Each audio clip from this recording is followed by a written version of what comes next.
updates can you give us on the injuries? It's a long list now. Yeah, we got a long list of injuries. Borlicki missed Saturday's game. Won't practice today. Possible for this weekend. The other injury, Doogie, will not practice early in the week. That's for sure. He's getting reevaluated today. We'll know a little bit more on how long he might be out, but I don't expect him to be in practice in the next few days. Back here, the guys that didn't go on the trip, Turcotte probably will not be in practice today.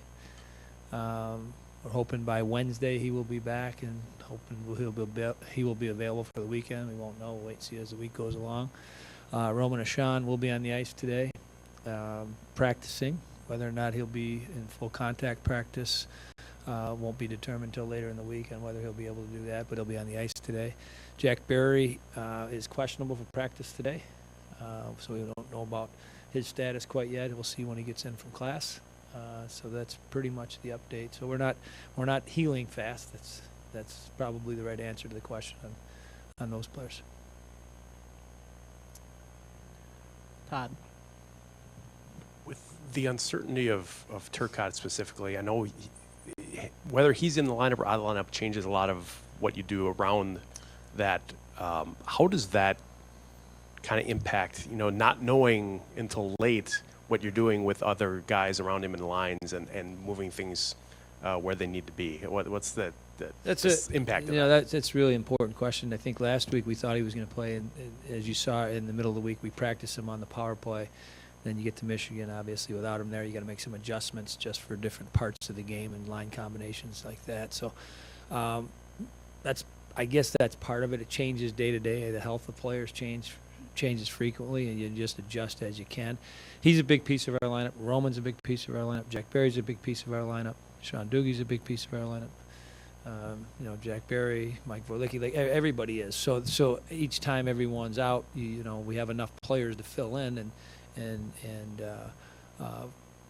but those are at this time to have that many. It's a significant thing. But the important thing is I like the way we played, and I'm going to change the subject from the injuries to the weekend games. I like the way we played. We didn't win no games, but we did a lot of good things. And if you look at the games, every time, it's the same thing we talked about after the game that we saw in the video. We were in control of lots of the game, get back in a game, and then the puck goes in your end and it goes in your net. And we didn't stop. We didn't quit. We didn't get demoralized. We found a way to scratch and claw and get back in it. Probably deserved better. Things haven't gone our way. And that was another indication of kind of how that weekend went. That's kind of the way our season went. We're close, and just weren't able to finish off the job to get a win. But I really liked what I saw on the weekend. And that's hard to say when you lose 2 games. But I think we're in a good place right now. I think our team realizes what we have in front of us as far as not only being a challenge, but more importantly, they see the opportunity part of it. I liked the locker room. I liked the bench on the weekend. I liked what was said after the game by our guys.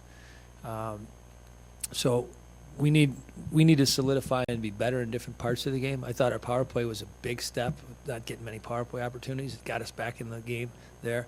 PK needs some work. Obviously, we need to find ways to keep the puck out of our net a little bit more. So we need bigger saves, and we need to do a few things differently, maybe on the defensive side of things. But there's signs there that as we move forward and we get 1 or 2 or 3 or 4 or 5 of those guys back in our lineup, we're optimistic that we still can make something of what's in front of us. Tony, back here, does it seem like in some of these games, in a matter of 3 to 5 minutes, maybe the wheels fall off and you guys rebound well, but do you dig yourself a hole too much to climb out of in some of these? I think that's fair to say. If you look at the games and you go a game where you give up 3 goals in 3 minutes, it's going to be hard to recover from that no matter what kind of team you have, no matter who you're playing. There's times, like I said, we need a big save. There's times when we need a big block. There's times that I think we've responded great. I think in the Michigan series this weekend, every time they scored, it took a little bit out of us, but we bounced back and found a way to get back in the game. I look at Max Zimmer's chance with 10 seconds to go. We had a great point blanker, him and the goalie. he gets the shot off he wants, the goalie makes a save, and they score the empty netter, and the game's over. But the fight that we had and how we played was right. And we battled through a lot as a team. We mentioned it over and over every week. The expectations coming into this year were extremely high. We haven't played up to those expectations as far as the results have come. But it's the same players in there that we had the confidence in the start of the year to think that we could be good, that are still there. And there's still time left to play, and that's the way we're going to play it. We're going to play like we can go out and win and make something this year, and that's my attitude, and I think that's our players' attitude as well. Todd. I'm looking at the opponents you have in the next 3 weeks. Those are teams that are, in the mix. They're fighting for things. Do you at all think about playing spoiler? Do you No. want your guys thinking about that? No. I want our guys to think about ourselves and getting ourselves ready for a great playoff run. I want ourselves, I'd like us to, focus on getting healthy if we can. And I'd like us focus on today on worrying about doing what we need to do to get better as a team, to get ready for this weekend. And then, but as far as being spoilers, that doesn't, no. I want us to worry about ourselves and getting ready for playoffs. Spiegel. Tony, what has Ty Pelton-Bice meant to the team this year? It seems like whatever line he's centering is one of the best lines you have that night. What has he meant to the team, possibly as one of the older guys as well? Yeah, Ty Pelton-Bice has been and he's developed and done a great job as the years come along. I think the start of the year, after missing a full year of hockey, only playing a few games last year, took him a little time to get the pace of the game down and the physicality maybe of our conference. But I think his play has just continued to improve. He's getting first-line minutes now. He played with Cole and Max Zimmer on the weekend. They were outstanding. He's a tremendous offensive player, sees the game and thinks the game really well.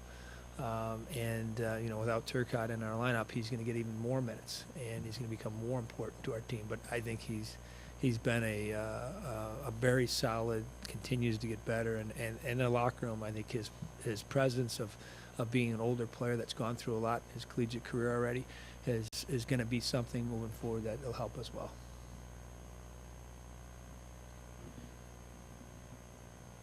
Todd. How do you sum up the challenges that Penn State presents teams? You've seen them a lot in the last couple of years. How does that, how do you kind of have to adjust to what they present? Yeah, they're a team. I think they've become more disciplined defensively. At least they were earlier in the year. They made some adjustments to how they were playing, not so reckless on the wide open style that they normally play. But they still have that in their game where they can, stretch the ice out real fast. They can, find ways to have players hang behind you to go for breakaways. They are a very smart team on how to transition from defense to offense fast. So we'll have to be really alert, especially on the wide rink. I think they like playing on the wide rink. They go board to board a lot, sideboard to sideboard, with speed on the outside. So they create different challenges than other teams do with how wide open offensively and the high-end skill guys that they have on the forward side of things.